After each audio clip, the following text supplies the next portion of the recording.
Morning. I wasn't going to film this. I kind of went back and forth, and I have been awake for the last few hours, just on and off in bed, but I thought may as well.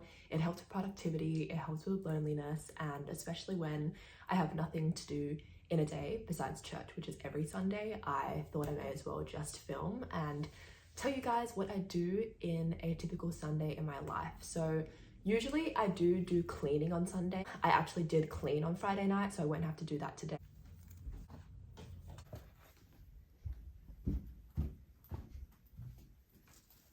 Mum still does the laundry for us, which I am very thankful for. In fact, out of all the kind of household chores that you have to do, the least well-versed in laundry. I'm not really sure exactly how it works, which I know sounds so amateur as a 23-year-old, but I've just never had to do it. So I actually just don't really know how a washing machine works. I know how like bleach and kind of just like getting the stains out kind of works. At least I start the process for my mum. And I also end off the process for my mum when I collect the items downstairs on the racks, and then I just put them away in my room.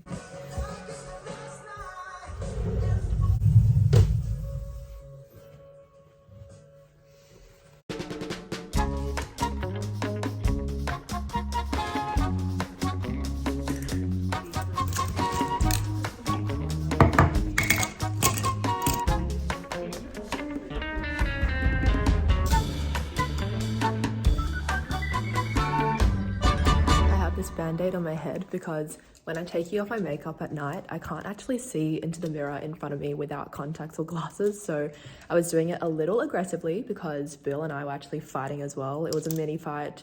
Don't worry, I feel like whenever I say that we argue, like everyone's imagining some kind of massive storm, but it's not. Anyway, but I wasn't looking and I popped the pimple that was on my forehead. It's actually the first forehead pimple I've gotten in a couple years. So I usually only get pimples from here and below, and that acne is starting to clear. So you can see a bit of the remnants there, but I am so glad that my skin is starting to clear up. You can change this long piece out. So you can have this long piece where like you have your leg over it, or you can have the short piece so it just kind of wedges your body. But I actually think of it like this. So I have trying to juggle all aspects of life, socializing, wedding planning, work. It's been really stressful, and just different things that I didn't expect to come up have come up. Of course, you don't plan for negative occurrences in life, but it's just what has happened seemingly kind of all at once for a lot of things. And yet I know that I have to be very grateful for the fact that I can even plan a wedding and like throw a massive celebration for it, because not everyone does that or wants that. So it's still one of those situations where I'm kind of up in arms, like, okay, should I feel bad for myself? Okay, should I just push through and like know that I'm more privileged than most people? I don't know. It's kind of just a mixture. I feel like when you live in a very developed country, it's kind of just like everything feels like it's a first world problem and you're just complaining, which to an extent, yeah, it is. But also like, it doesn't mean that hard times don't hit you and like you don't have to emotionally process everything. Like you actually still do need that time to actually take to process your thoughts and how you're feeling about something. Just because something's not that big of a deal as, for example, starvation or war, like doesn't mean you're not going through something that is still hard for yourself mentally. So I'm kind of balancing that, because sometimes I feel like I feel overly guilty. And for example, even just going out and spending $15 on a meal these days because I'm trying to save up, I feel so guilty. But in reality, it's like I can't just cut off going out with my friends just because I want to save up. Like you can't just sacrifice, for example, your friendship. So it's been a constant kind of toss up between what should I do, what should I not do. I'm still seeing my friends really frequently, but a lot of them do come over because they know my circumstances of trying to save up. And it's been really tiring. It's also been 8 months of Bill trying to find a job, and so we are planning a wedding on one income, and that is also really sad because we've had to push back many things like combining our finances and planning the honeymoon and even moving out and going to buy our own apartment. So there's been so many big things that have needed to be delayed because of that, and because I'm the only one earning money right now, and trust me, it's not a lot at all at my full-time job. So that's also another frustration, because I kind of just wish that my salary would go up due to inflation and also just more experience that I have now being in the role for a couple years. But unfortunately, that's not really how life works. I can't just like get the salary that I want as soon as I want it. I kind of do have to continue progressing in my career first. So then that's another issue. So there's just so many things that have been happening in my life, and that is why I feel like I need this kind of balance, for example, a really relaxed cleaning up kind of Sunday morning to actually keep myself sane, because otherwise I feel like I would go crazy.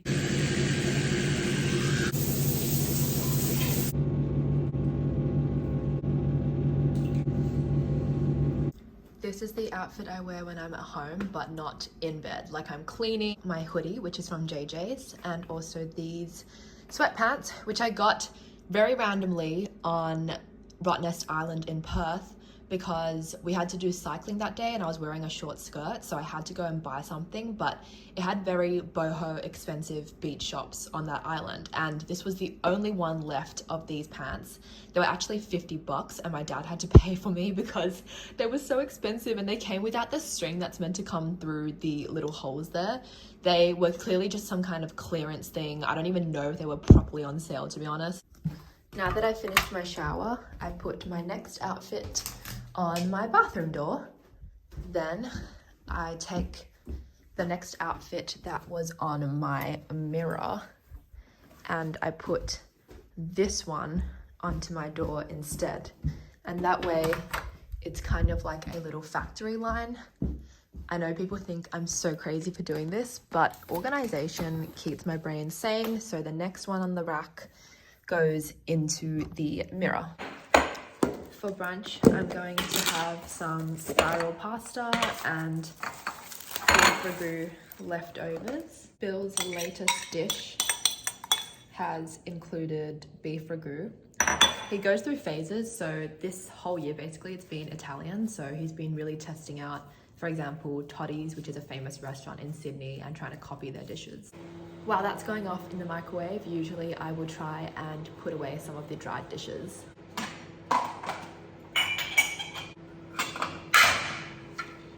I know I look so different compared to in some of my video clips where I'm wearing makeup and no glasses. It's something that I'm quite insecure about. Like, I don't like how I look with glasses, and it's funny because I actually kind of thought to myself, should I start only filming for YouTube when I am dressed up? And then I was like, how am I going to make videos like this where I'm just chilling at home and I'm genuinely doing normal everyday activities? I do still want to be authentic, just like when I started this channel 4 years ago. And even though I'm still not doing this for any kind of recognition or influencing, it's still something that comes with, I guess, the more views and followers that you get. And it's kind of just like, you realize how many more people are watching you than when you first started, and you're kind of like, oh, should I put more effort in? Should I look better? Should I do better with editing, etc.? But I think I still just want this place to be a genuine space for me where I can really be myself. So no matter who watches, this is just what I look like without makeup and with glasses, and that's just the truth. This looks so good. So happy that another family. I've just finished eating and have been watching labor vlogs, which honestly made me feel a little bit like queasy when I was eating, but I feel like sometimes, depending on the video, they help me kind of quell the fears of my future childbirths, and then other times I'm like, that looks so scary, like that is terrifying, I don't know how I can go through that pain. But I am altogether pretty grateful that I live in an era where there's YouTube and you can actually vlog something like that, because imagine only hearing verbal good or bad stories back in like the 70s and before, and just like not having anything filmed and kind of just being like, I'm in the dark, but my grandma's auntie's cousin said that it was so bad that she died. I'm grateful that I get to see real world happenings, and on YouTube I try and watch videos that I will learn from or can relate to, or I'm going through myself, for example, wedding planning, or will go through in the future like having a baby. So I feel like YouTube has been so helpful. I honestly love it. I am actually doing the Bible reading at church today, so I'm going to practice this chapter 1 verse likeness. And let them over all the earth, and God bless them. Dominion over the fish of green plant for food. I've only done Bible reading at my church once before, so I'm going to put this into the second page so that I don't take 5 years to flip. I got my wisdom teeth removed a few years ago, and last year I started noticing this pain in my gum in a specific spot between my teeth, and I was getting meat specifically, sometimes veggies as well, but they just don't hurt as much, in between those two teeth, and it was really hurting. And I was like, why is this not just like a normal food stuck in my teeth kind of situation? Why does it hurt so much? And so I went to the dentist, and she said that over time, ever since getting my wisdom teeth removed, everything had just kind of like shifted. So unfortunately now I have a lot of pain whenever I go out to a restaurant, for example, and I actually might start carrying the floss around. I'm definitely going to have it on my wedding day just in case, but it just gets really annoying because I already try and chew on the left side instead. The piece that I just got out was literally about this big and it still hurt that much. I'm also going to chuck my rubbish away because it's getting pretty full. In my household, we don't just use plastic bags, we also use like Shein bags when we get them in the mail. I just attempted a little bit of work so that I have less tomorrow, but low-key, I'm just traumatized from the last labor vlog that I watched. I happened to watch one where the YouTuber actually had sepsis and she didn't know while in labor. Like, it seemed like an unusually long and painful one, and I've watched a lot of labor vlogs, and then by the end they were like, yeah, you actually have sepsis, which is like life-threatening, and then they tried to kind of stick things up her vagina because I think that was infected, and it was not pretty. So I am low-key traumatized right now. I'm gonna put my bowl back downstairs in the kitchen, and then I might just like curl up into bed for a little bit. I just woke up from my nap, and this will be the underlayers of my outfit for church, but my pants, which are my size 4, are way too big for me now. I think I have lost quite a bit of weight since I bought it late last year, so it's looking a little baggy, but it's not meant to. They're meant to be like capri pants.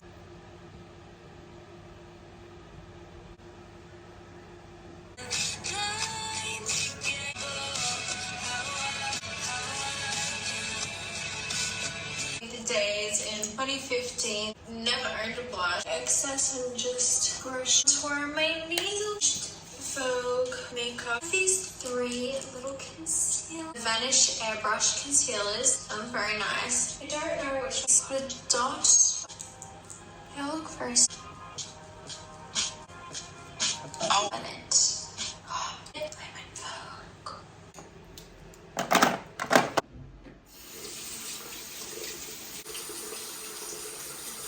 Here is the makeup close up. My mum and I have to drive with cushions because we're just too short. I just had some leftover matcha cheesecake and basically put a couple jackets on, also did some admin, and now I'm heading off to church.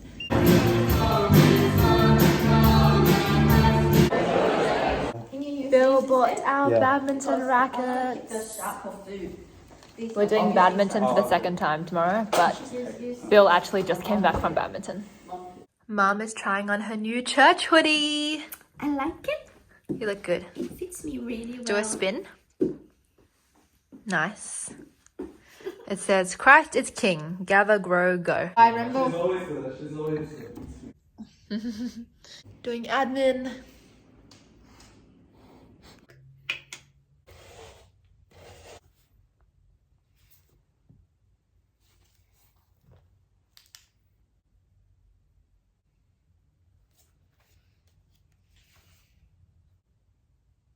This was a really good one. So it's about how there are certain sins on earth that we just think aren't as bad as others. For example, everyone can agree, religious or not, that murder is bad. But there are the sins like gossip and sins like trying to be greedy with your money that are actually really bad and actually quite equal in God's eyes, yet we kind of just pass it because on this earth you don't get punished for those things like by the law.